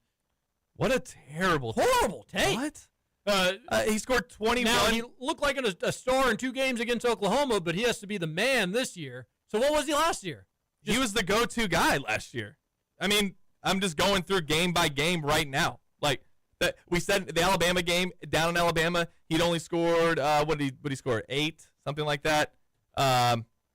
He scored 21 when they played him at home. I'm sorry. Do you want a team? Fouled out doing that. Do you want a team full of proven superstars? Yeah, where does that team exist? Was the UK 2012 team one of truly the best teams in college basketball? They had role players, right? Everybody played a role, you dingbat. Darius Miller made it to the NBA roster, but I think he was kind of a role player and maybe the most important player. I mean, even admittedly, was Anthony Davis a superstar in 2012? Cal would be the first to tell you he took the 5th or 6th most shots. Was he the guy on that team? Defensively, he really was. He was yes. the best college basketball player ever. Of course he was the guy. But he wasn't, like, you know. It wasn't Cooper Flagg. He was a role player. To an extent. A role player. He played his role. That's what good teams do. They play their roles. And, yes, you want a guy that can take over a game. Well, take it away, you dingbat. Who was, I mean, you had Walter Clayton Jr. at Florida. He was a superstar. Role players around him. But was he a superstar the year before? Yeah. You think so? Yeah, I've always been high on Clayton. People who know ball have been high on him. But yeah, there you go. Yeah. But he was good in 23-24. I don't know that he was a rock star like he ended up becoming his last year at Florida. It's subjective, but like when they needed a bucket, he was going to be the guy to go get it. In 24, too. Yeah, he hit the 3 that tied the game, put it in overtime. And listen, Reed Shepard didn't play defense. Otega Owe will be the guy to go get a bucket. No, duh. And I would rather have Otega Owe than just about anybody else in the country. And maybe him number 1 if I just actually sit down and think about it. Maybe a freshman would be number 1 potentially. But Otega Owe, he is the guy to go get a bucket.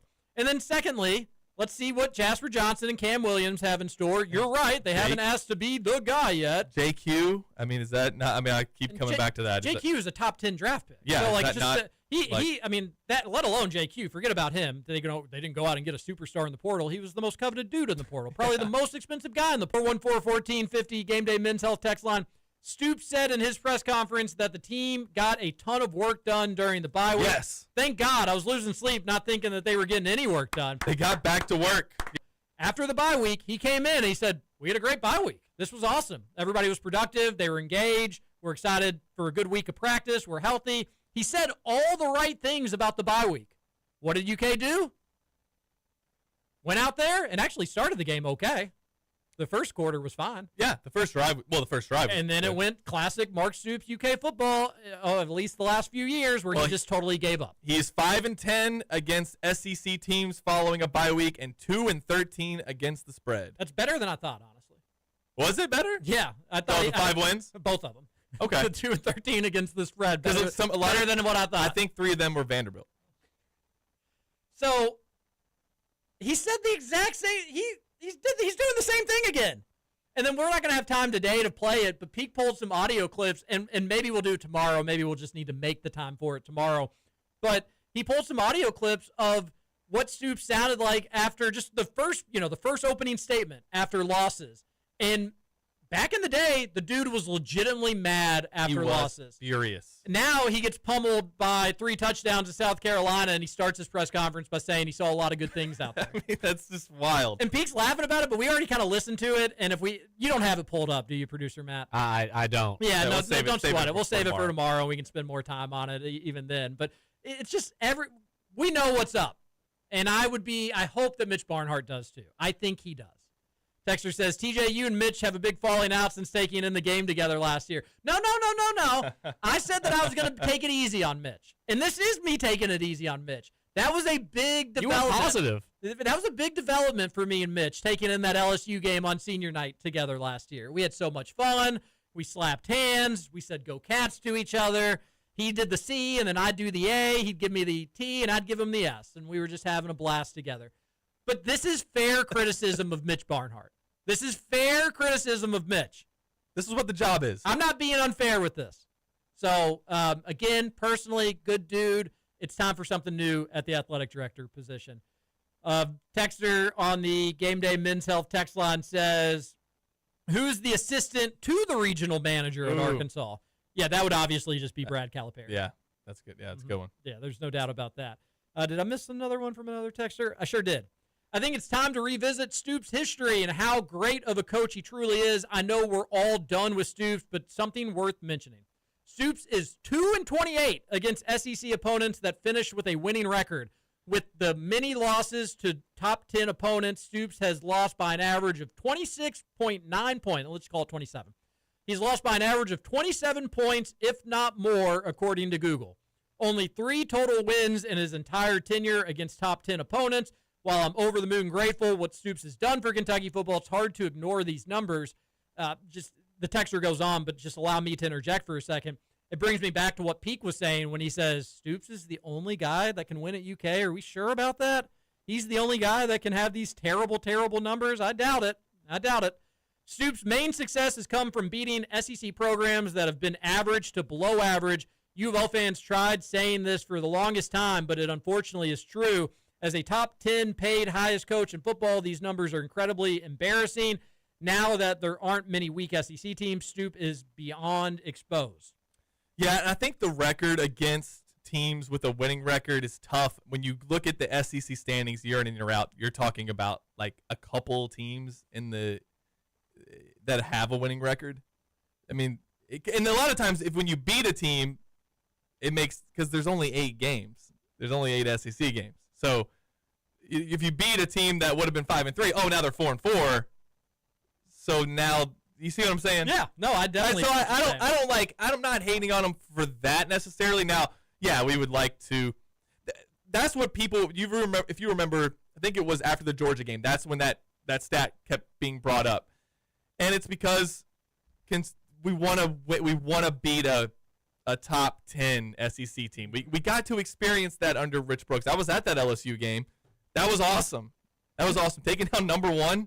That was a great night. And it was awesome when Stoops was winning and getting big wins. We're appreciative of that. However, nobody has any sort of faith that that's going to start happening again anytime soon. Another texter says, John, we can't. Your text isn't popping up. This is very unfortunate, John. So hopefully you can try again another time. This is Patrick Murphy. Happy birthday to the legendary Scoots. I'm heading to Indianapolis for the American Pool Players Association Indiana 8-Ball Scotch Doubles. Oh, with a name like that, it rolls right off. Mouthful. Yeah. It rolls right off the tongue, Patrick Murphy. The tournament started at 7:30. We were given the first round bye, so we will possibly play at 8:30. I hope he wins so I can see what the plaque on the trophy looks like with that long name. Yeah. Seriously, the font would have to just be like six letter potentially. Patrick, how long does these tournaments last? I remember one time when I was 21, I played in a tin roof beer pong tournament, Peak, which was like, oh yeah, like I did that once, and I think they gave away like $250. I made it to the championship and got beat. Maybe more on that later. It was fun, and it was like, all right, well, we were going to go out anyways, and now we have a chance to win $250 doing what we'd be doing anyways. Like, this is amazing. And we'll call the girls, and like we'll just have our party there. But in between, we'll play some games of beer pong. What they don't tell you is if you go far, I mean, it is a 4 to 5 hour night. They start the tournament at one time. It's usually like anywhere from 60 to 100 teams. And I don't think there were that many when I did it, but yeah. Dude, it took forever. So you'd win, and they'd be like, all right, you'll probably be back up in 45 minutes or an hour. And you'd be like, okay. Yeah. I guess I'll just keep drinking. So then by the end, I mean, you're not even seeing straight. Yeah. And you're in the championship game for like $250. It's like 2 a.m, and I did win. No big deal. Oh. I did win. Nice. They gave us a comically large trophy. You got to bring that in. It was like, bad news about it. It was like, it was Scoot size. I'm not joking. It was taller than Scoots. They made hilarious. it, and I actually respect Tin Roof for doing that, because then just a bunch of drunkards had to carry this ginormous trophy out. It didn't last about a week before like one of my drunk friends tackled it or broke it or something like that. But yes, it was fun, but it was an endurance competition more than it was just, are you good at beer pong? Is there anything like that, Patrick Murphy? It's an endurance competition. Do either of you all like play pool at all? Just casually. No, if I'm at a bar and they've got pool and a buddy wants to play, I'll play. But I'm not. It's not one of my better, just kind of like casual games. Okay. Do you play? I did when I was a kid. My dad was like an amateur pool player for a while. Nice. So he had no one to practice with, so he taught me how to play when I was a kid. So now it's become like a casual, like it's like my party trick. You're a good pool player? I'm an okay pool player. I had a pool table growing up, and I just never was great at it. I'm okay. Like, I could probably entertain you in a game, Producer Matt, but I have no doubt that you'd wax me. I'm much better at ping pong and cornhole. Those are two things that I'll take up against most. When I learned as a kid, I was more like inclined to learn like the little tricks you can do with it. Like the best one I ever learned how to do was I could hit the cue ball to the other side of the table and flip a coin into a little shot glass.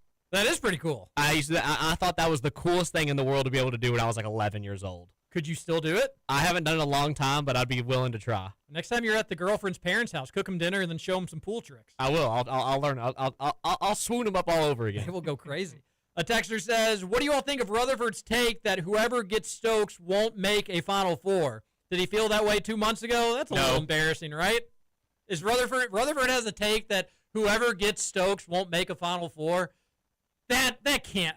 I love Rutherford, but that's a kind of a lazy, terrible take, one that I would not expect from him. Yeah, and the number one player in the class, there's no way you'll go to a Final Four with him. I mean, it's not a guarantee you go to a Final Four with the number one guy. I don't think he's going to be so much of a problem that you can't make it with him. That doesn't. I get what he said. I would understand it more if he said, just because you get Tyron Stokes does not mean you're going to a Final Four. Sure. I'll absolutely sign up for that. John Wall didn't make the Final Four. Sure. But to think you won't do it. Is there something about his game that will keep him from a Final Four? Producer Matt, what's the analysis there? I have no idea. This has to be something taken kind of out of a context. There's no way I can see Mike Rutherford just saying that. Like, yeah, that's not like him. I agree. Reading it, for me, I'd say knowing Mike Rutherford and how he talks, he's probably saying that like something with like you're paying that much money to one guy, your roster might not be Final Four ready or something like that. Like that's where I would take it. Like that's like if I were to hear, that's probably what I would think. But I don't think he came out and said something like that. I can go back and listen and find out, but I might go back and listen and find out. No, yeah, we'll play it. If he did, that's pretty hot take. It is. That's listen. Hot take Mike over there. I'm not the highest on Tyron Stokes, but if UK gets him, my expectation will be a Final Four. What? Of course it will be. Yeah. If he goes to Kansas, they're going to be thinking Final Four. If he goes to Oregon, he probably won't go to a Final Four. But I still have the expectation of a Final Four, so I can't really comment on it, not knowing totally about it. All right, Pete. A quick Weird Wednesday. I got a quick question for you guys. Have you ever had a near-death experience? Have I ever had a near-death experience? Yes. I don't. Whoa! Really? I don't think so, but I've had some dreams. Well, what does that count for you? Like you were near death? And like I'm saying, like you're seeing the white light and you come back? Yeah, there's a study that came out, I think it was 2 days ago, about they did a study on people who had near-death experiences, where they crossed over to the other side. They saw something, and they experienced death, I guess, and then came back from it. Okay. No, mine was like I narrowly evaded like a lethal car accident one time. Oh, so, like I didn't see that, but like near death, I guess, kind of. Well, tell us about that. I was a junior in high school. We went out for my friend's birthday. We went to main event. We were driving back. I don't know if you guys know where Bells Mill Road is. Yes. Okay, so it's pitch black out there. There's turns everywhere. And at the very end of Bells Mill Road, there is a 90-degree turn that leads directly into a house covered by trees that you can't see. And I was going like 45, 50, didn't see the turn, and got to it way too late and swerved over, slammed on my brakes, and there was like a huge truck coming the other way. Whoa. And we both went head on to each other, and I ended up driving like directly into the ditch because it was either going to the ditch or slam into the car. Oh, wow. Man, that is terrifying. So like that was on my friend's birthday, and I was like, yeah, guys, I won't be driving to the next function, I'll tell you that. Jeez. Yeah, I do know Bells Mill Road. And it's super dark, too. It's just a very dark. I mean, maybe it's more well lit nowadays. Oh, it's not. I would drive it every day. It is not. Okay, I would imagine it's probably not. Wow, that's wild. So the study is interesting, and then we'll go through it really, really fast because there's some stuff that just like, wow, this blows my mind. But apparently people are having a lot of trouble when they come back from the near-death experience. 70% of people change or go further into their spiritual beliefs. 70%. Across all religions, they either change religions or they get involved in it more or become less religious to an extent. It's real that part blew my mind because 70%, that's not a small number. And then 22% had deteriorated relationships. Over a quarter of them went through divorces. We talked yesterday. Yeah. Okay, the divorce rate is what it is, but it is interesting that there's more of them leading to divorces and breakups. And then a lot of them had health problems. And then the most significant were the people who went into full depression, over half, because they saw what was waiting for, and they didn't want to be back in this. And so you talked about people who got in car accidents who, like producer Matt almost did, and that they were brought back to life. They had this near-death experience. They saw the relatives that had passed away before them. They saw, like, they were experiencing euphoria, and then they were brought back to life. They're now on they got done having an operation done, legs amputated or not able to walk, and they were like, why did you do this to me? Why did you bring me back? I was totally fine where I was. I find that so fascinating, and I'd like to get your take on it as we have just a couple seconds. We're running. Maybe we table this for tomorrow a little bit. I think it's super fascinating, and again, I don't know if I have the level of belief you have to think that when we die, it's just over. That it's just lights out and that's that. Yeah, I think you have to have a level of belief in something to be so sure that that's the case. I am the opposite. I'm so sure that there is something. Now, what it is, I've got a good feeling of what it is, but there's something there, and I think that all that stuff is so fascinating. I want to get more into that study tomorrow. Thank you so much to all the texters into the show. This was a really fun Wednesday show. We'll be back at it again. We'll start to preview the Cats and the Longhorns. This is Kentucky Roll Call on Big X Sports Radio.